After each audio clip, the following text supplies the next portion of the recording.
ఇంట్లో ఏమన్నా కూరగాయలు లేనప్పుడు ఇలా ట్రై చేయండి. బ్లాక్ చనా మసాలా కర్రీ అన్నమాట. మనకు శనగలు ఉంటాయి కదా, ఇంకా ఆ కర్రీ అయితే వేసుకోండి. ఇంకా మీకు ఈవినింగ్ కావాలంటే పొద్దున నానబెట్టుకోండి, లేదంటే మార్నింగ్ కావాలంటే ఓవర్ నైట్ అయితే నానబెట్టుకోండి. నేను ఈవినింగ్ కోసం చేస్తున్నాను కాబట్టి మార్నింగ్ అయితే నానబెట్టుకున్నాను. నానబెట్టుకున్న ఇక చూడండి చక్కగా నానిపోయింది కదా. ఇంకా ఇది మంచి ఒకసారి వాష్ చేసుకొని కుక్కర్లో అయితే వేసుకున్నాను. ఇంకా మునిగేంత వరకు వాటర్ అయితే పోసుకోవాలి. వాటర్ పోసుకొని దీంట్లో కొద్దిగా అంతా పసుపు వేసుకొని కొంచెము ఆయిల్ అయితే వేసుకున్నాను. ఆయిల్ వేసుకొని ఇంకా పొయ్యి మీద అయితే పెట్టుకొని ఒక 5 విజిల్ వచ్చే వరకు పొయ్యి మీద పెట్టుకోవాలి. ఇంకా ఇంకో పొయ్యి మీద అయితే ఇంకా మసాలా అయితే రెడీ చేసుకుందాము. ధనియాలు, బాదంలు, మెంతులు, పల్లీలు ఇవన్నీ వేసుకొని మనమైతే ఫ్రై అయితే చేసుకోవాలి. కావాలంటే మీరు జీలకర్ర యాడ్ చేసుకోండి, నువ్వులు ఉంటే నువ్వులు కూడా వేసుకోండి. మంచిగా ఫ్రై అయిన తర్వాత ఇంకా మిక్సీ బౌల్లో వేసుకొని ఇంకా ఇది మిక్సీ పట్టుకోవాలి. మిక్సీ అయితే మంచిగా పట్టుకున్న తర్వాత ఇంకా దీంట్లో కొంచెం మసాలా దినుసులు కూడా యాడ్ చేస్తున్నాను.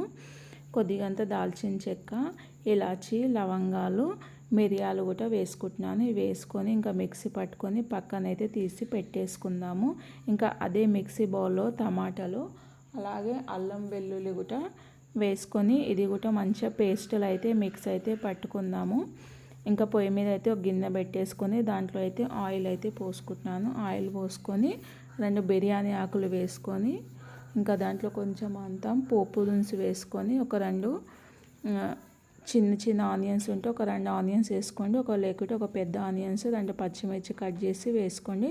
ఆ దూరగా వేగిన తర్వాత ఇంకా దీంట్లో పేస్ట్ అనేది వేసుకోవాలి. ఇంకా పేస్ట్ అనేది వేసుకున్నాక ఈ పేస్ట్ మొత్తము పచ్చి వాసన పోయే వరకు ఇంకా ఇదైతే బాగా ఉడకనివ్వాలి. ఇంకా దీంట్లో వాటర్ అంతా కొద్దిగా ఇంకే వరకు అయితే ఉడకనిద్దాము. చూడండి మంచిగా చక్కగా అయితే ఉడికింది కదా. ఇంకా మనం మిక్సీ పట్టుకున్న పౌడర్ ఉంది కదా, ఇంకా పౌడర్ అయితే దీంట్లో వేసుకొని పసుపు, ఉప్పు, కారం అయితే టేస్ట్ని బట్టి వేసుకోండి. కొంచెం మసాలా దినుసులు కూడా వేసుకుందాం కదా. ఇంకా కారం కొంచెము ఎక్కువనే ఉంటే టేస్ట్ అనేది చాలా బాగుంటుంది అన్నమాట. ఇంకా ఇక్కడైతే మనము చనా కూడా అయితే మంచిగా ఉడికిపోయింది చూడండి.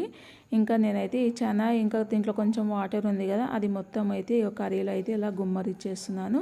ఇంకా గుమ్మరిచ్చుకొని ఇది కూడా కలుపుకొని ఇంకా మూత పెట్టేసుకొని ఈ వాటర్ కొద్దిగా అంతా ఇంకే వరకు అయితే మసాలా మొత్తం ఈ చనాకి పట్టే వరకు అయితే ఉడకనివ్వాలి. ఇంకా ఇలా ఉడికిన తర్వాత ఇంకా మీరు కావాలంటే దీంట్లో కొద్దిగంతా చాట్ మసాలా లేదంటే గరం మసాలా కూడా యాడ్ చేసుకోండి. నేనైతే ఏం వేయట్లేదు.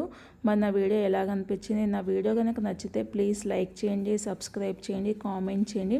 మీకు ఎలాంటి వీడియోస్ కావాలన్నా చెప్పండి, కామెంట్ అయితే చేయండి, నేను ఖచ్చితంగా చేస్తాను.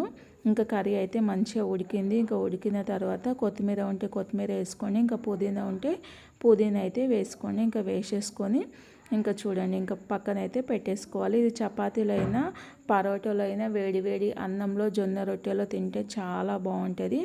నేనైతే అప్పుడప్పుడు ఇలా ట్రై చేస్తాను. చాలా అంటే టేస్ట్ బాగుంటుంది. మీరు కూడా ట్రై చేసి ఎలా వచ్చినాయి